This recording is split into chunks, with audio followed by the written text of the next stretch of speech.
ბიზნესში ყველაზე ძვირადღირებული შეცდომა ყოველთვის ცუდი იდეა არ არის. ხშირად ეს არის ემოციური გადაწყვეტილება. ერთი გაბრაზებული შეხვედრა, ერთი წყენით მიღებული გადაწყვეტილება, ერთი შიშით გაუქმებული პროექტი, ერთი სიამაყის გამო დაკარგული პარტნიორი და ამის პასი შეიძლება ათასობით, ზოგჯერ კი მილიონობით ლარი იყოს. მეწარმეები სხვებისგან იმით არ განსხვავდებით, რომ ემოციები არ გვაქვს. ჩვენც ბრაზდებით, ჩვენც ნერვიულობთ, ჩვენც გვაქვს იმედგაცრუება, მაგრამ მნიშვნელოვან გადაწყვეტილებებს ემოციების პიკზე არ ვიღებთ. არსებობს ერთი მარტივი წესი. თუ ძალიან გაბრაზებული ხარ, არ უპასუხო.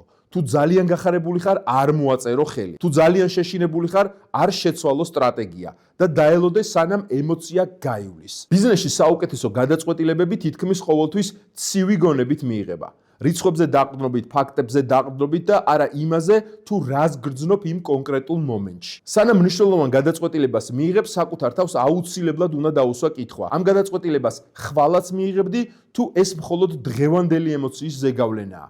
ამ კითხვამ შეიძლება შენი ბიზნესი ყველაზე ძვირადღირებული შეცდომისგან დაიცვას.